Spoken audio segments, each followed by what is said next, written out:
Buenas tardes a todos y bienvenidos a esta cuarta charla ya de esta segunda semana de religiosidad popular. Agradecer a don Luis su tiempo, su disponibilidad y sobre todo su cercanía hacia las cofradías, ¿no? Y hoy él nos va a hablar de esa figura del consiliario o el párroco, porque por desgracia todavía es una cosa pendiente que tenemos.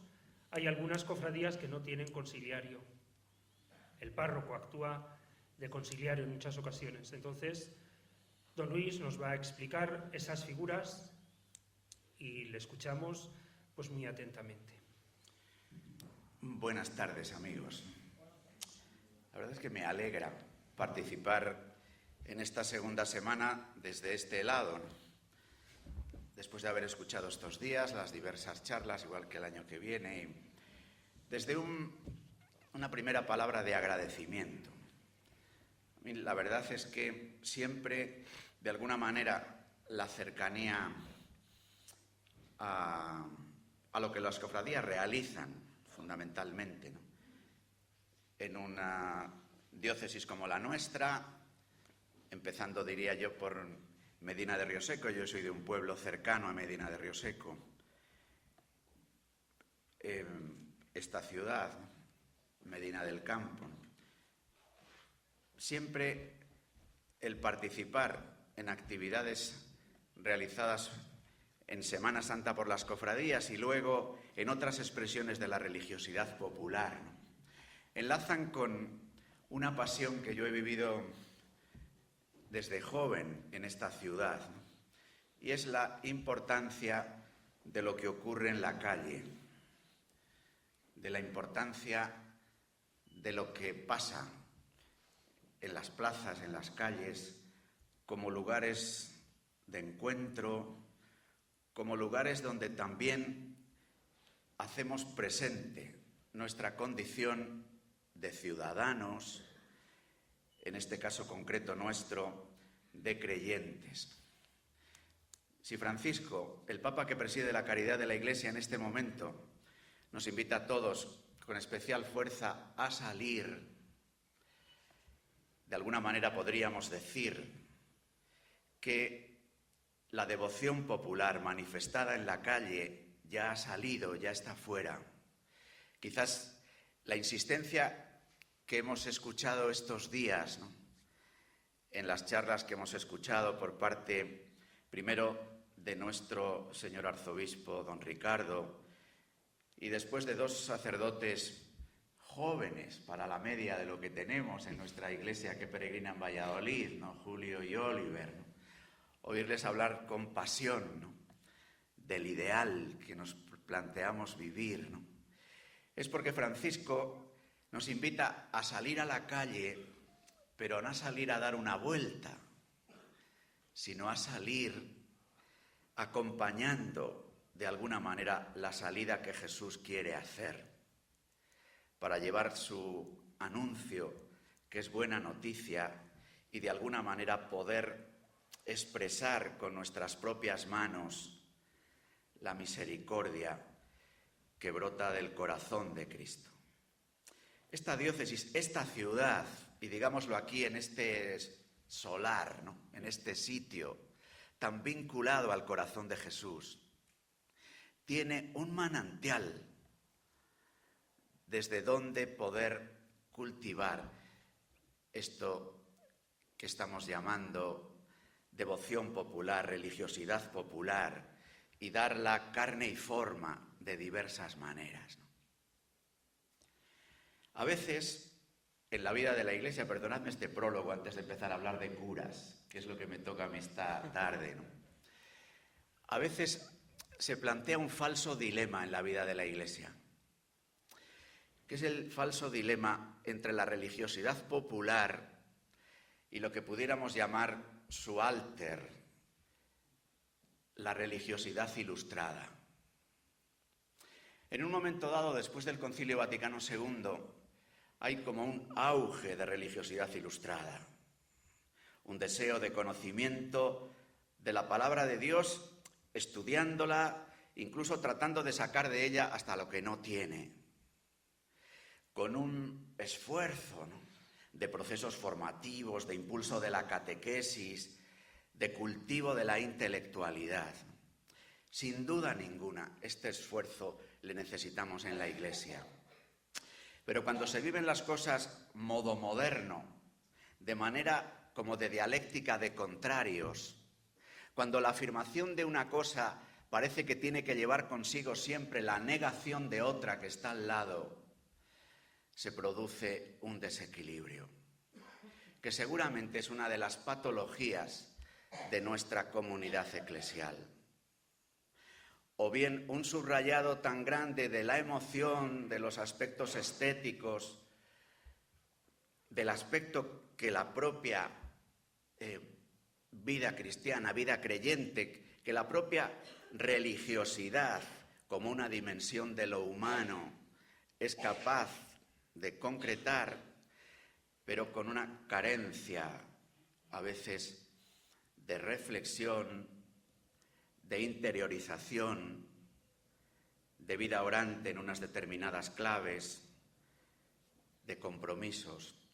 Pero hete aquí que en el otro lado, el cultivo de los saberes, el conocimiento de lo que puede decir la Biblia, o el saberse más o menos el credo, o el contarse las historias de cómo han sido elaborados los dogmas y saber los cotilleos eclesiales,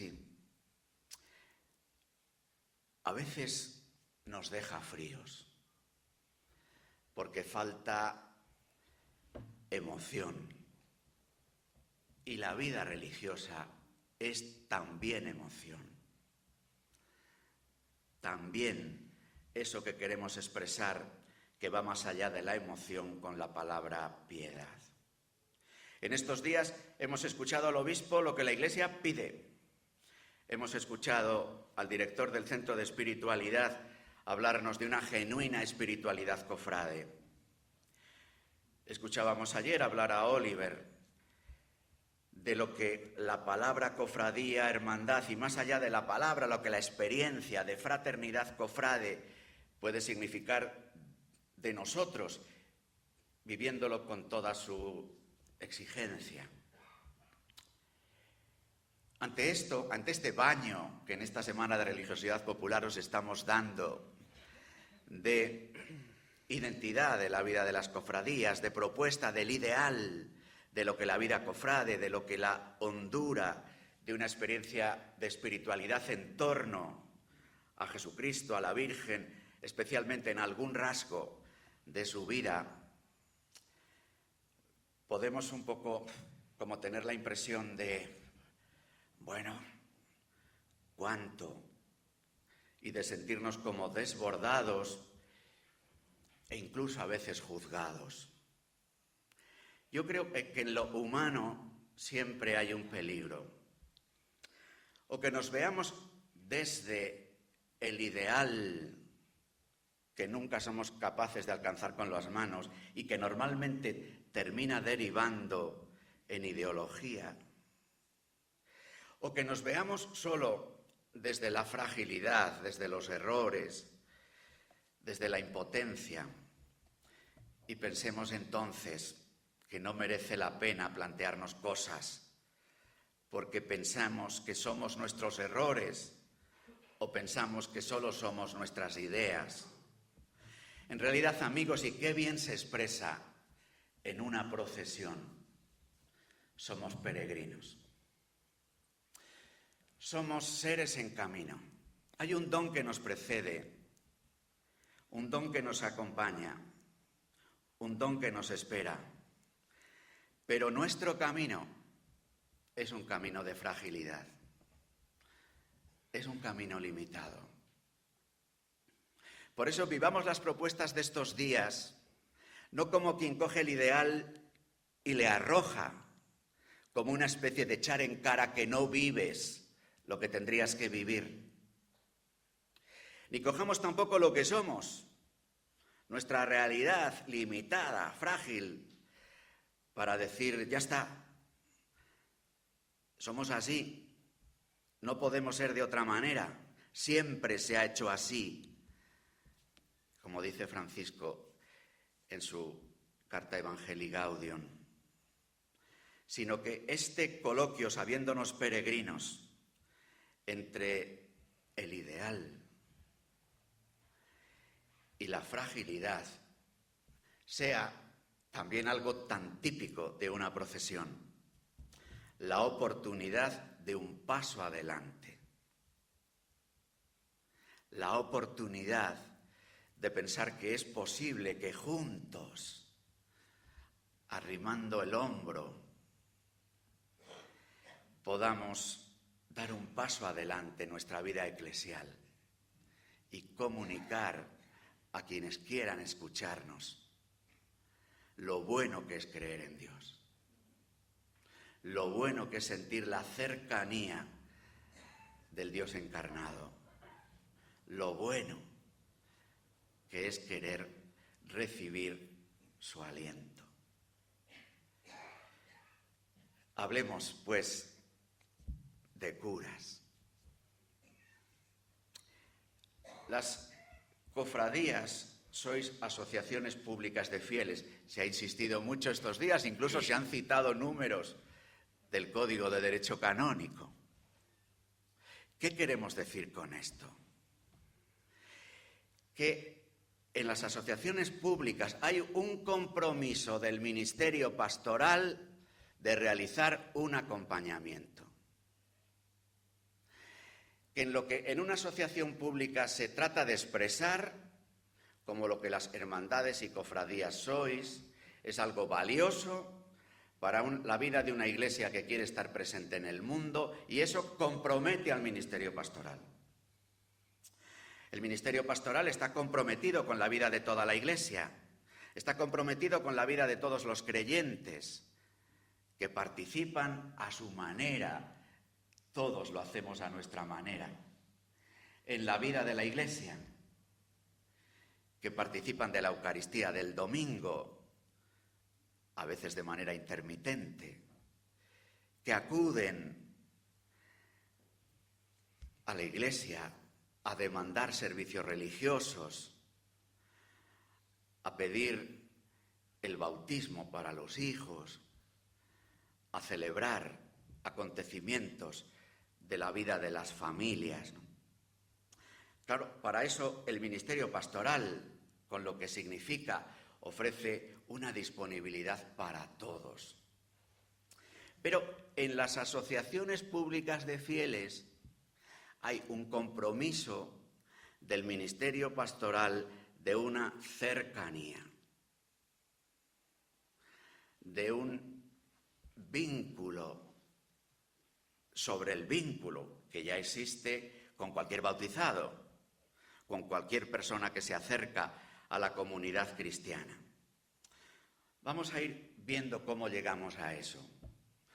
En primer lugar, el consiliario, el párroco, es el oficio de alguien que es, y utilizamos normalmente estas palabras que enseguida vais a reconocer, es el oficio de alguien que es, y subrayo la palabra es, que es sacerdote, que es presbítero, que es cura, que es pastor. Estas palabras empleamos en la jerga de la comunidad cristiana para referirse a sujetos como nosotros. Nosotros somos sacerdotes, presbíteros, curas, pastores. ¿Qué aporta cada una de estas palabras a lo que queremos ofreceros, a lo que tenemos la obligación de ofreceros? Sacerdote habla de la única realidad de la que estamos hablando, el ministerio ordenado, el sacramento del orden. Humilde mediación sacramental para que Jesucristo esté presente en medio de su pueblo. Jesucristo como cabeza, como esposo, como pastor de la Iglesia. Somos una humilde mediación sacramental para que podamos escuchar todos con nuestros propios oídos, porque nosotros, los que somos sacerdotes, presbíteros, curas, pastores, necesitamos que alguien nos perdone los pecados. Y ese alguien solo es uno, Jesucristo. Y yo cuando voy a confesarme, puedo escuchar en la humilde mediación sacramental de un hermano presbítero: yo te perdono. Y es Jesucristo quien me lo dice, aunque haya tomado prestada la palabra de un frágil hermano como soy yo. Sacerdote habla de una vinculación singular con Jesucristo. Con Jesucristo, el eterno, el único, el sumo sacerdote, el que inaugura un sacerdocio nuevo, diferente del que existía en el antiguo pueblo, que era un sacerdocio en el que se ofrecían cosas, bichos, plantas, objetos. El sacerdocio que inaugura Jesucristo es un sacerdocio sorprendente, porque Él es el sacerdote, sí, pero Él es también la víctima que se ofrece y el altar donde se ofrece el sacrificio. La palabra sacerdote, tan utilizada entre nosotros, habla de la vinculación singular que el que así se llama tiene con el único sacerdote. ¿Para qué? Para edificar un pueblo todo el sacerdotal, porque por el bautismo todos somos profetas, sacerdotes y reyes. Y la dimensión sacerdotal de la existencia quiere decir la dimensión de la ofrenda de la vida, ofrecer la vida en sacrificio. La característica de ofrecer la vida en sacrificio es que no se espera nada a cambio. Se ofrece. Y bendito sea Dios. Presbítero. La palabra presbítero, para entenderla, hay que ponerla al lado de otras dos. Obispo, episcopo, obispo y diácono. Presbítero es el segundo grado del orden sacerdotal, del orden, del sacramento del orden. Presbítero tiene fundamentalmente una dimensión eclesial. Uno, cuando es ordenado, la propia palabra orden, ordo, quiere decir esto. Cuando es ordenado, entra en un ordo, en un colegio, en una fraternidad sacramental. Presbítero dice, del colegio de los presbíteros, de la fraternidad presbiteral unida al obispo. Por eso, si habéis estado en alguna ordenación, escucharéis que a veces suena un poco mal. Si no se sabe lo que se quiere decir, recibe el sacerdocio de segundo grado. Y luego el obispo te agarra las manos, vamos, te las has agarrado antes, y dice, ¿prometes obediencia a mí y a mis sucesores? Nuestro ministerio presbiteral está vinculado al obispo, somos el cuerpo del obispo, las manos del obispo, la voz del obispo, y el obispo es el sucesor de los apóstoles. Presbítero dice, por tanto, de relación entre los sacerdotes que son presbíteros, de fraternidad presbiteral.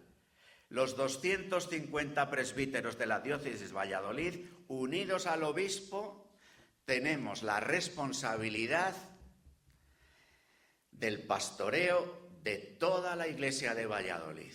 Luego, por cuestiones prácticas, nos dividimos y decimos, ala, tú a San Martín, ala, tú vicario general, porque hay que distribuirse las tareas, pero tenemos una única solicitud por toda la iglesia. Por eso, ¿qué ocurre?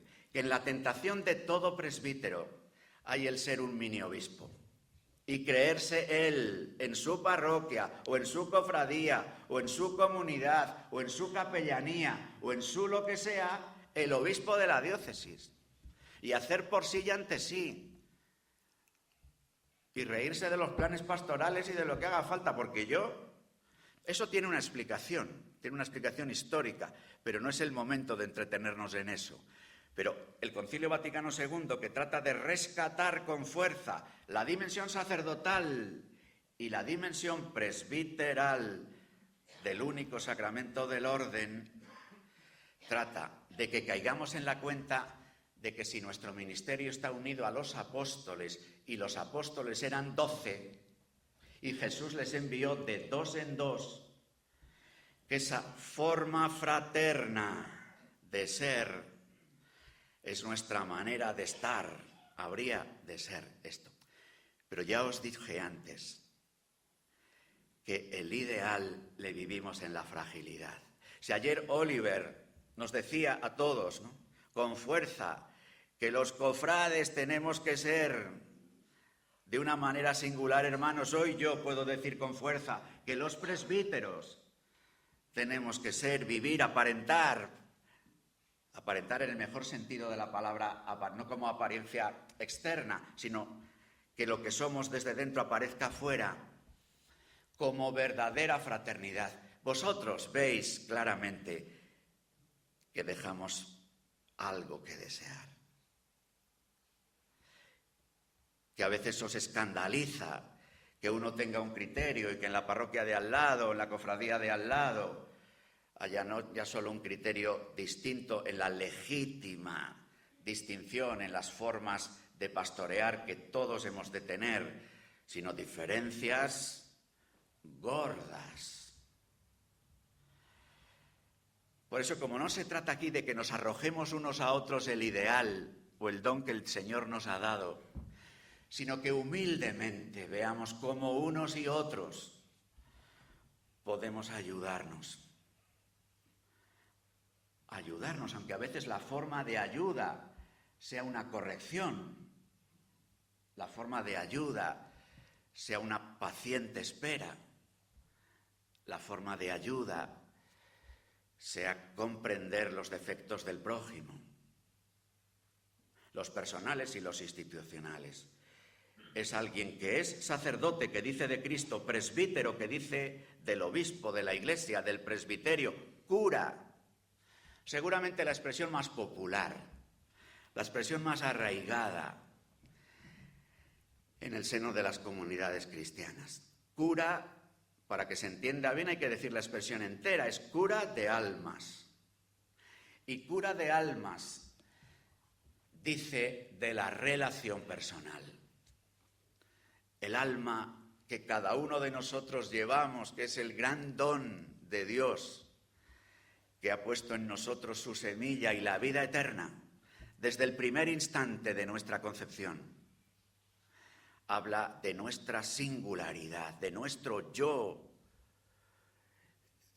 irresoluble. Por eso, cura dice de alguien que conoce por el nombre. Cura dice de alguien que se acerca a la persona. Cura dice de alguien que acompaña.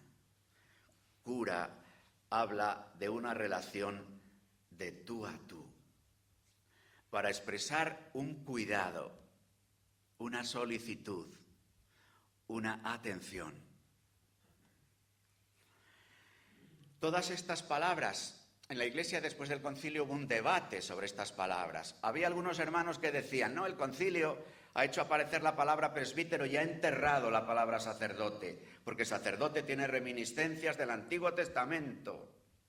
Presbítero dice de la comunidad, incluso el presbítero debería de ser un delegado de la comunidad. Debates teológicos y reales en la vida de las comunidades que nos dividieron mucho.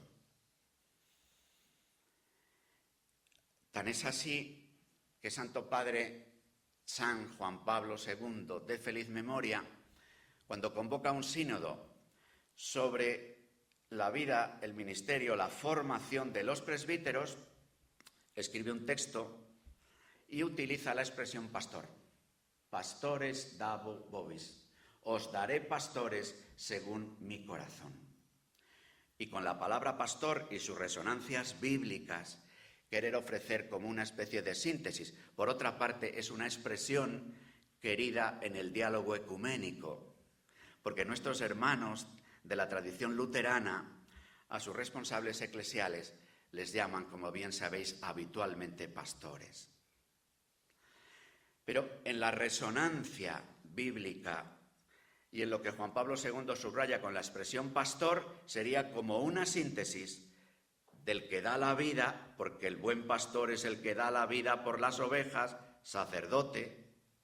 Pastor, el que hace referencia a un rebaño y un solo pastor, que hace referencia a la comunión, a la eclesialidad, a la fraternidad entre nosotros. Y el pastor es aquel que busca la oveja perdida, que tiene esa dimensión de cura, de búsqueda, de ir a buscar al que no está, al herido, al que no viene. Claro, esto pide de nosotros un cambio de mentalidad, porque a veces lo que hacemos es reñir al que no viene. Mejor solemos reñir a los que vienen para que se lo cuenten a los que no vienen.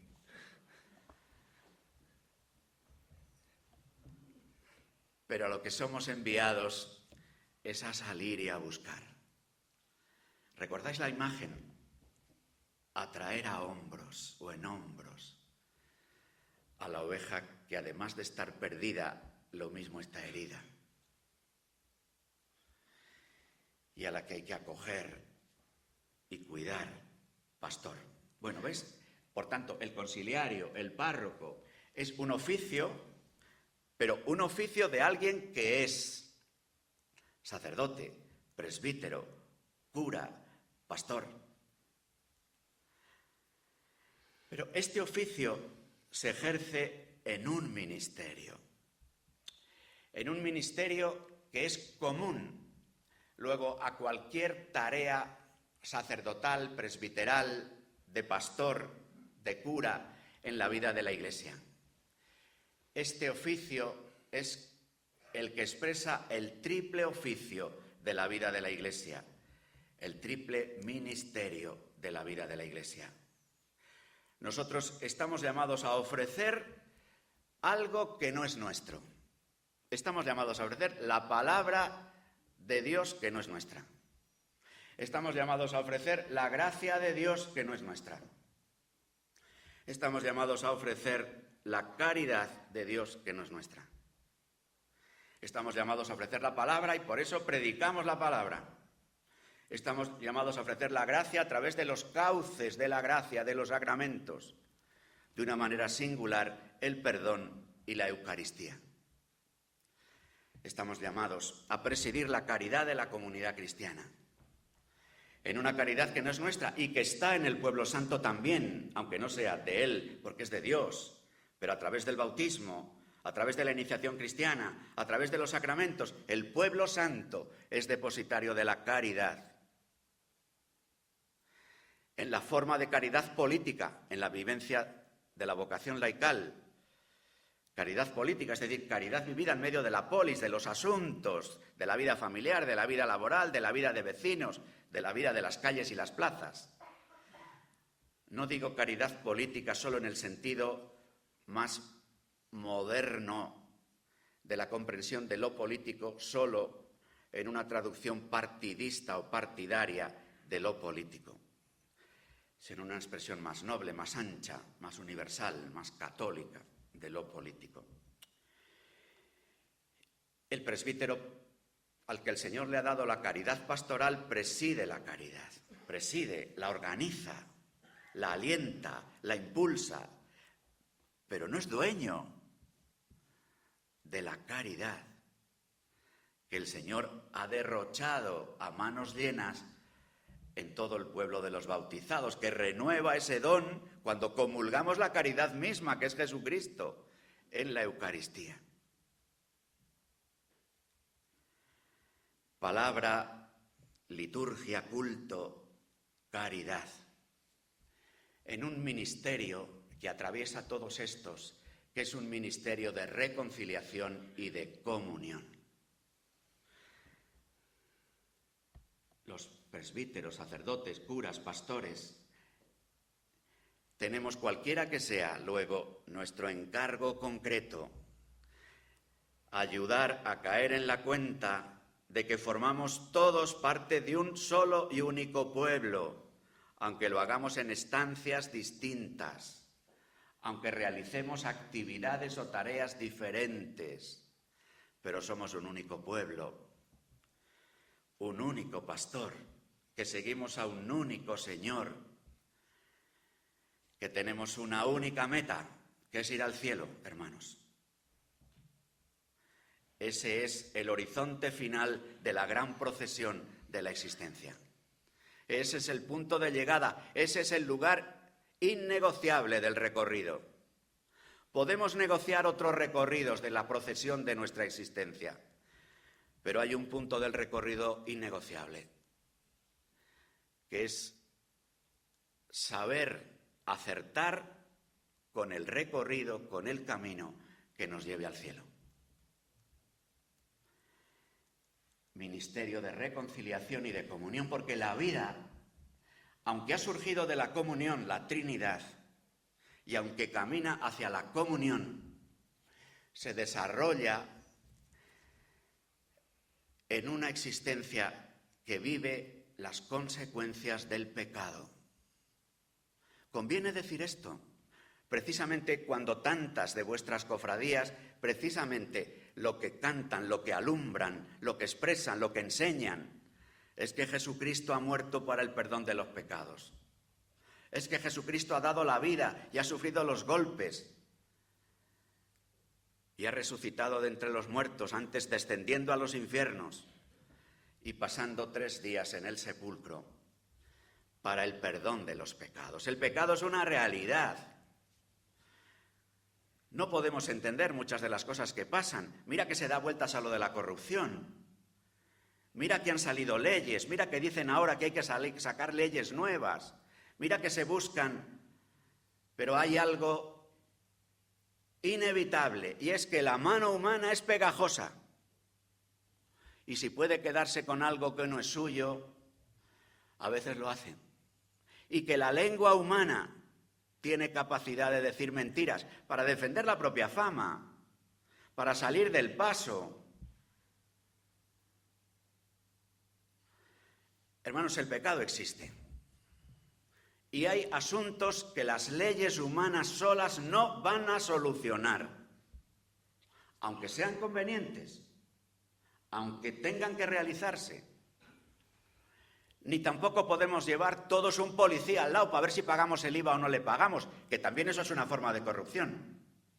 El no pagar los impuestos que como ciudadanos estamos llamados a pagar. Que vamos a tener todos un policía al lado cuando vamos a la tienda, a ver si es con IVA o sin IVA. El pecado existe. Y fruto del pecado es la división. La división existe y existirá. Hemos de hacer proclamas que nos inviten a vivir una comunión más fraterna. Hemos de recordarnos que somos hermanos, cofrades. Hemos de recordarnos que somos presbíteros en un único presbiterio. Pero el pecado existe. Menos mal, hay una mejor noticia. El perdón existe.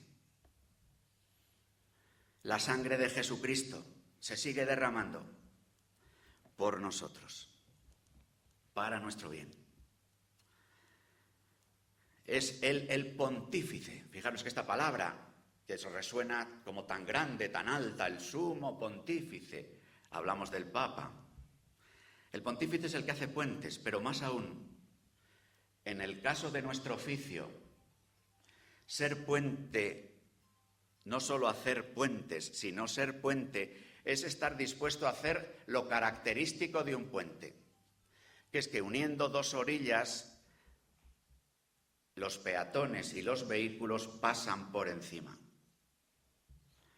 Es decir, una tarea de pontífices, que es lo que debemos nosotros de hacer como ministros, que somos de la reconciliación y de la comunión, supone dejarnos pisar.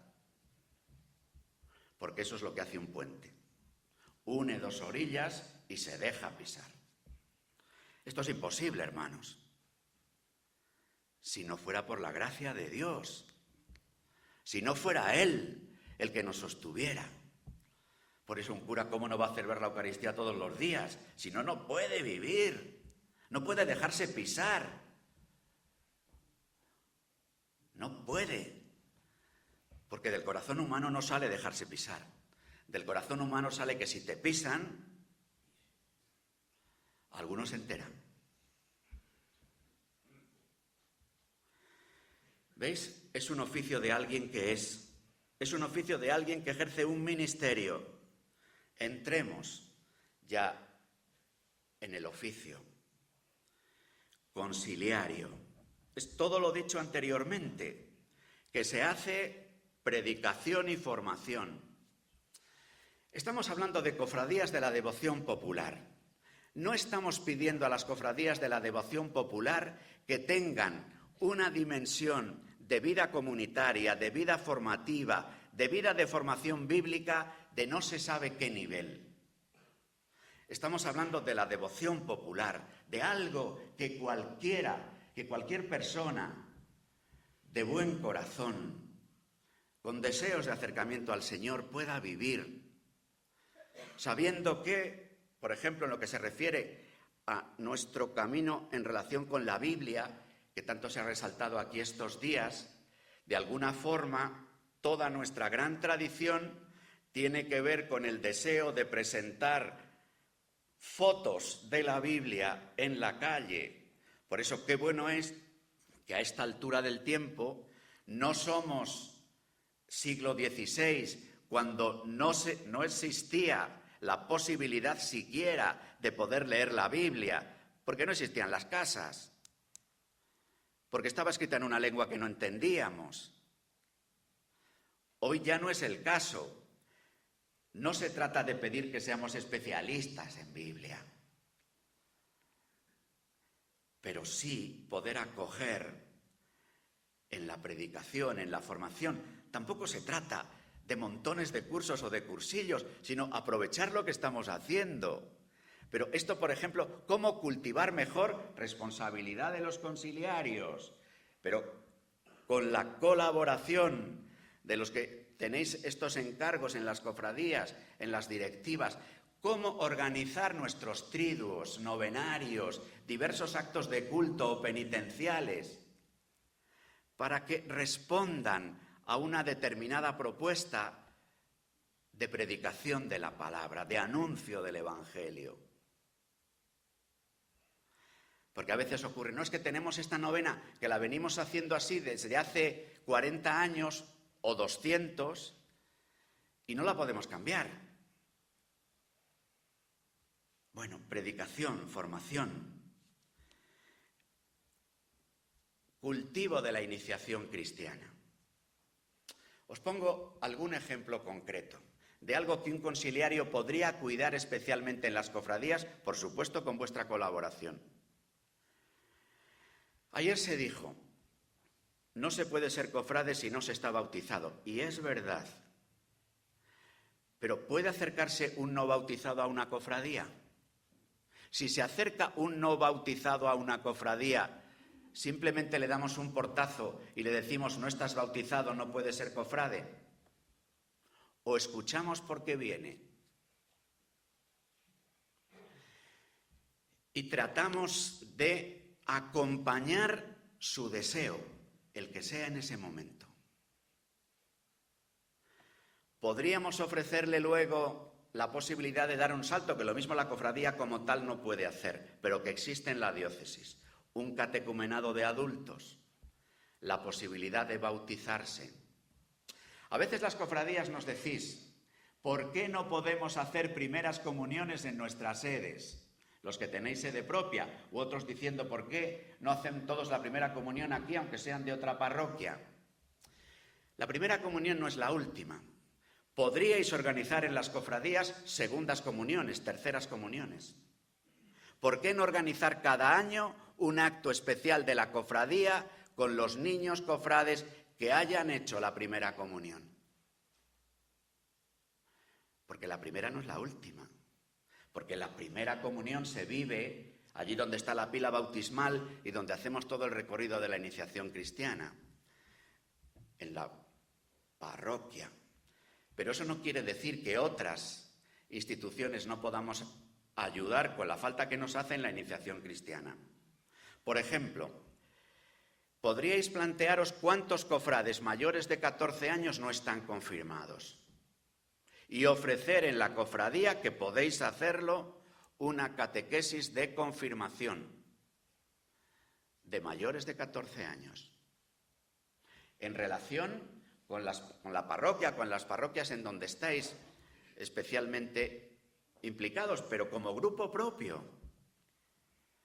El conciliario, que como presbítero tiene que predicar la palabra, acompañar el camino de la iniciación cristiana, puede ayudar. En muchos casos en vuestras sedes, especialmente en algunas sedes, hay muchas bodas. Además de acoger en la sede, en el templo, la boda, ¿qué se podría hacer, sobre todo si los que se casan son cofrades? Me referiría ahora a si los que se casan son cofrades. ¿Cómo ayudar en un camino de preparación al matrimonio? Porque muchos cofrades sois casados que lleváis felizmente muchos años casados. ¿Cómo podríais apadrinar, no digo siendo padrinos formales, ¿no?, sino en un apadrinamiento real a unos novios cofrades que van a contraer matrimonio? Y cómo el conciliario pueda ayudar a hacer ese itinerario.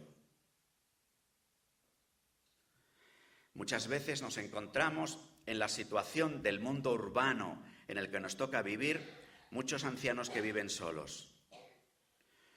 Muchas personas que no reciben el sacramento de la unción de enfermos hasta que no están en coma.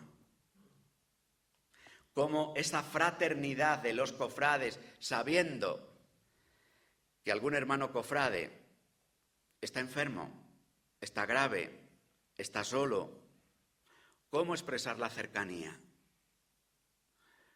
¿Cómo poder ser alguno de los cofrades ministro extraordinario de la comunión y llevar a un hermano cofrade el mejor de los regalos, a Jesucristo el Señor? Son pequeñas cosas que podemos hacer juntos, para el que vosotros tenéis que tirar de los curas. Yo reconozco humildemente y pido perdón que en alguna travesía de nuestra andadura común como diócesis, las cofradías han podido estar en algunos casos, cualquier generalización sería muy injusta, un poco abandonadas. Y del abandono surge un cierto, si me permitís la palabreja, asilvestramiento. Entonces, ayudémonos, colaboremos, pidamos a cada cual que pueda realizar aquello para lo que el Señor le ha llamado. La cura, la cercanía, el acompañamiento. Seguramente en cofradías grandes, a toda la cofradía, lo mismo no se puede tener una relación personal, pero sí seleccionar algunas personas de la cofradía, los conciliarios, los de la directiva, los jóvenes, los mayores que están en casa y no pueden venir. ¿No serían estos unos miembros de la cofradía a los que el conciliario debería de acompañar especialmente? Con una relación personal. ¿Ves? Es camino que tenemos, que algunos hermanos realizan, que tenemos por delante para realizar.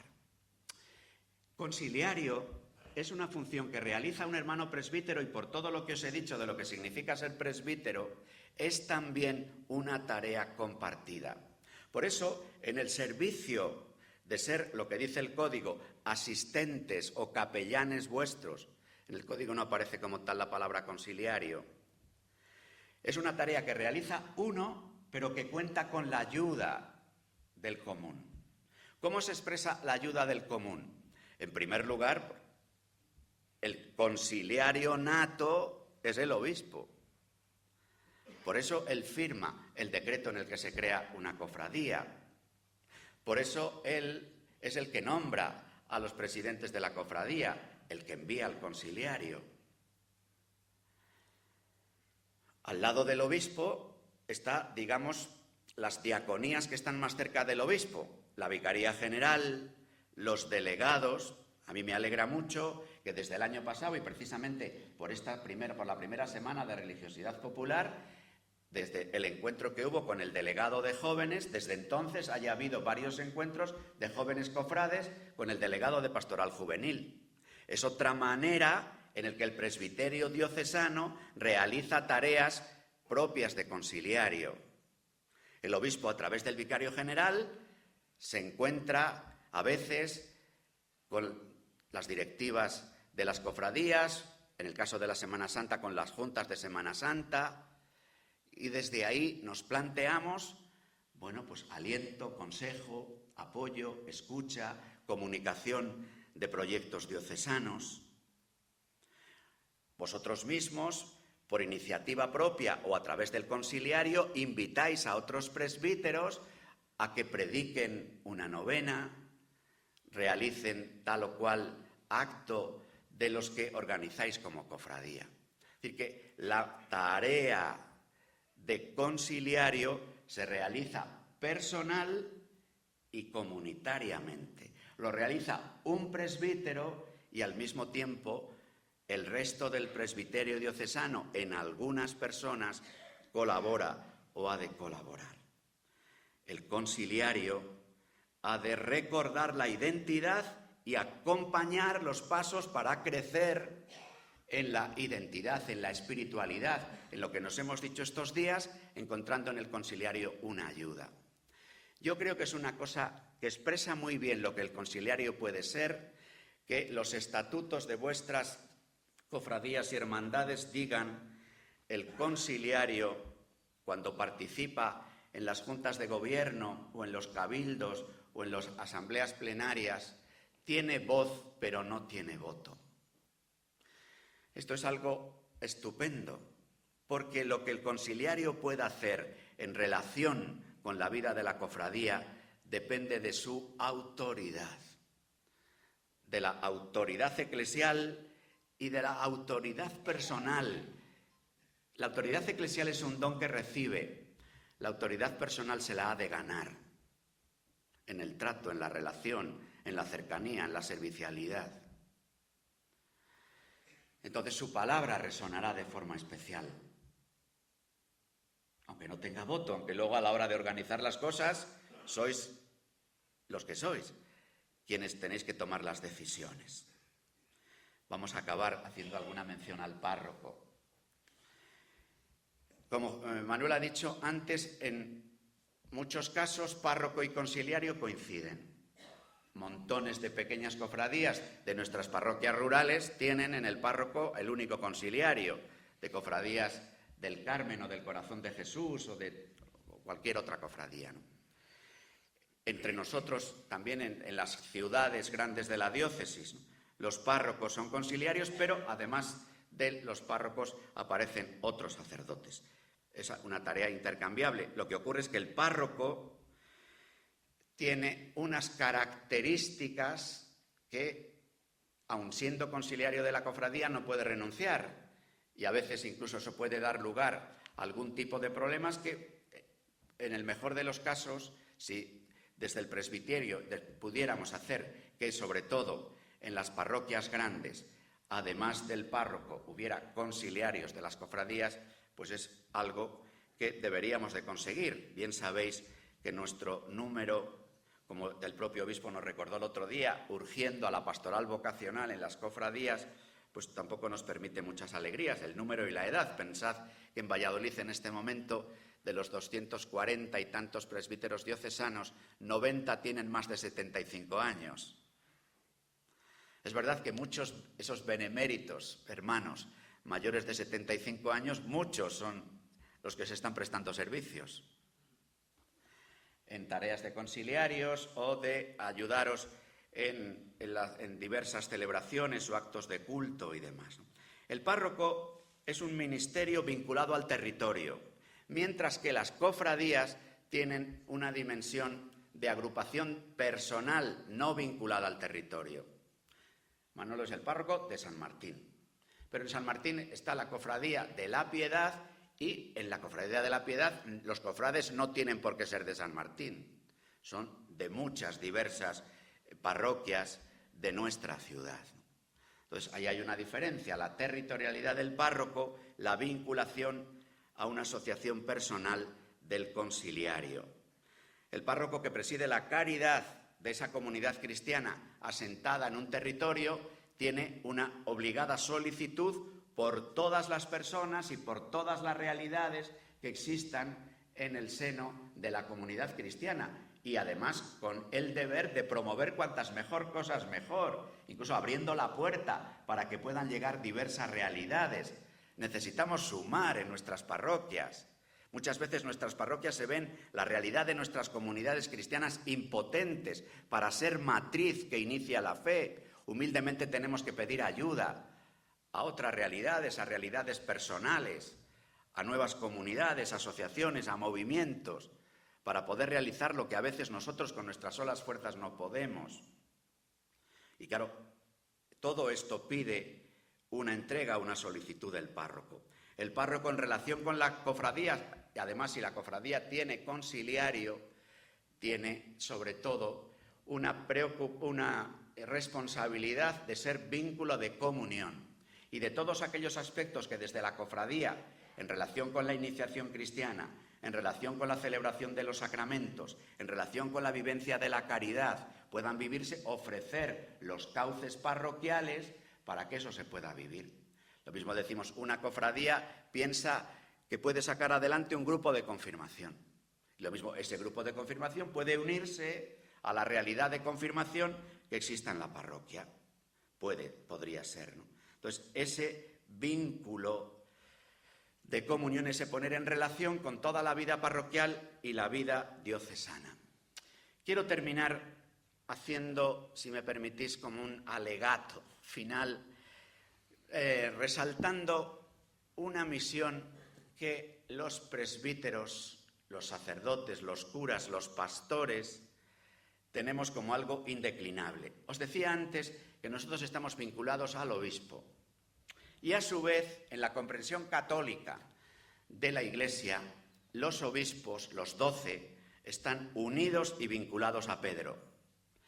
Por eso, una responsabilidad que atraviesa todos los quehaceres del conciliario y del párroco es ser fieles a la comunión católica y ser altavoces de lo que en cada momento quien preside la caridad de todas las iglesias, de toda la Iglesia, nos propone.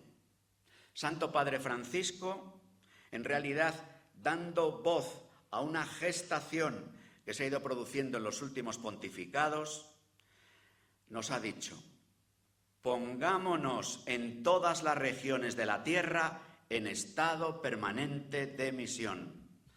Todas las comunidades, todas las asociaciones, todos los grupos, procuren poner los medios necesarios para avanzar en el camino de una conversión pastoral y misionera que no puede dejar las cosas como están. Escribe Francisco: sueño con una opción misionera capaz de transformarlo todo para que las costumbres, los estilos, los horarios, el lenguaje y toda estructura eclesial se convierta en un cauce adecuado para la evangelización del mundo actual, más que para la autopreservación. ¿Qué quiero decir con esto? Que hoy un conciliario, un párroco, tiene que transmitir una pasión por evangelizar, una pasión por anunciar el Evangelio del Señor, una pasión porque otra persona conozca a Jesucristo. En este sentido, las cofradías sois a la vez sujeto activo de esta misión y territorio donde realizar la misión. Lo que tantas veces es ocasión de juicio o de crítica entre nosotros, diciendo, es que a ver las cofradías, hay tantos apuntados en la lista, pero a la hora de la verdad, ¿cuándo se ve a los cofrades?